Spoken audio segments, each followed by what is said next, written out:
All right.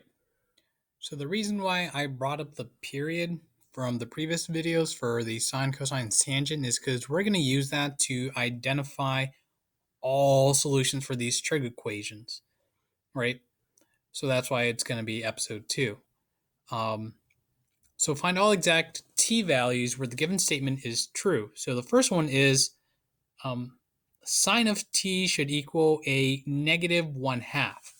So throw back to last week, I know that sine will equal a 1/2 when t when I have a pi over 6 as a reference angle. So from just this piece of information, I know it could be pi over 6, or it could be 5 pi over 6, or it could be 7 pi over 6, or it could be 11 pi over 6. You guys understand these are supposed to be pi's and 6's, right? Because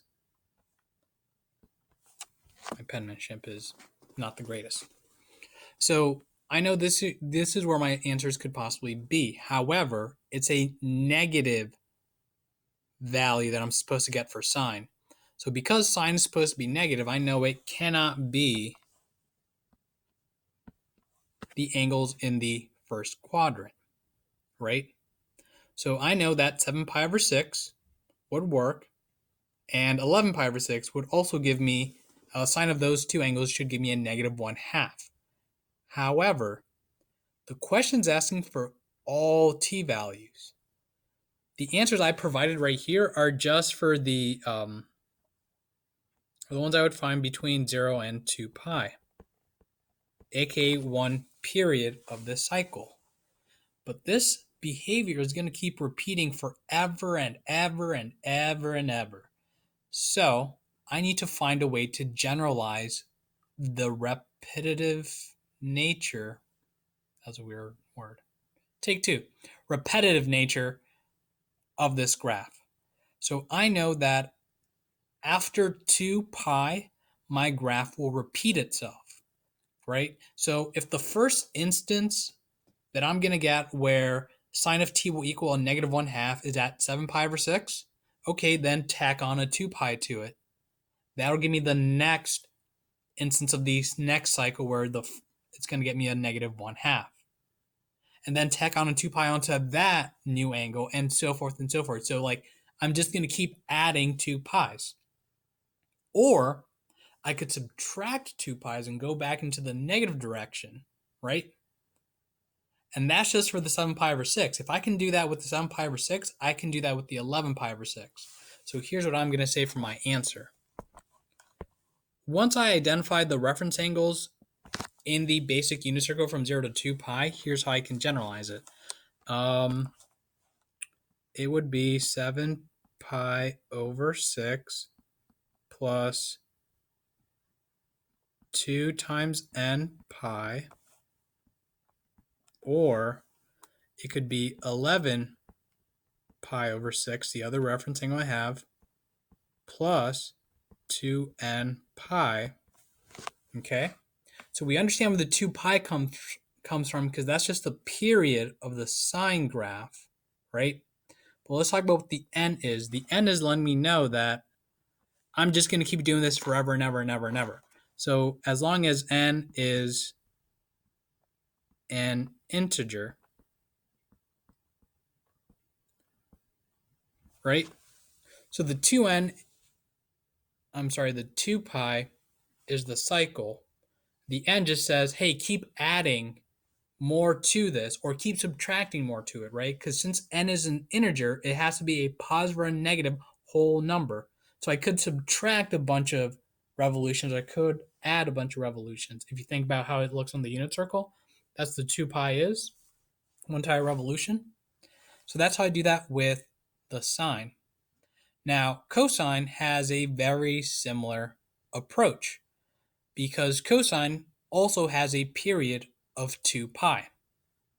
But before I get there, I need to figure out where cosine of t will equal a 1/2 in just 0 to 2 pi. So, cosine is equal to a 1/2 at pi over 3. So pi over 3, that means it could also be at 2 pi over 3. It could be at 4 pi. Get out of here. 4 pi over 3, or it could be at 5 pi over 3. Right? Those are the locations where cosine will equal a 1/2 of some sort. But the issue is I want cosine to be a positive value. So all students take calculus. Also, I need it to be in the first quadrant. Students take calculus, I need it to be in the fourth quadrant. So that means the second and third are out. And just like I did before, since I'm able to state that this cosine graph has a period of 2 pi, that means that at pi over 3, but I want to color code. So at pi over 3 plus 2n pi, or at 5 pi over 3 plus 2n pi, where n is an integer. As long as I plug integer values in for n, it should give me an angle that should be coterminal with either one of those two, which will produce the given ratio for the cosine function. Okay? That's why I had to do the periods first. Now let's talk about tangent. So I need tangent to equal a -1. Okay?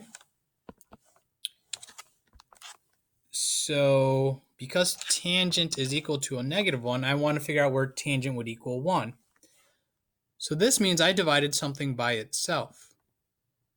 So that means I could have divided a radical 2 over 2 by itself. And the reason I rewrite it this way is because I think about, well, what would the division have been to produce this 1? And that only happens if I have the same number divided by itself. So if I think about tangent as sine divided by cosine, I'm looking for where either sine and or cosine would equal a pi over 2. So that could be, a radical 2 over 2. So that should be at pi over 4, 3 pi over 4, 5 pi over 4, or 7 pi over 4. Right?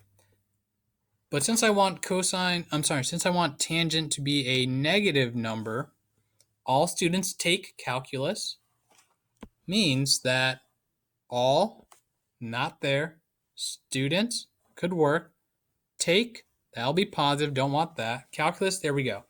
So it has to be in the second and fourth quadrant. So to generalize this one,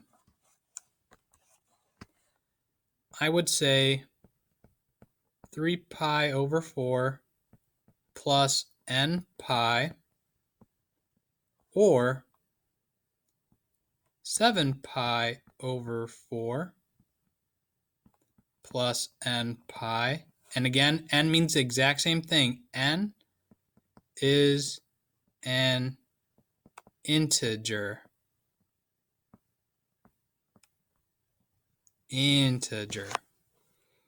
Right? So that's how I use the periods to solve these equations. And the important new part is this. We have to take into account the periods of these functions and how can we generalize those coterminal angles that we get. Right? If it turns out that when you solve it, you only have one solution, okay, that's fine. That can happen. Just make sure you take into account the periods now. Good luck.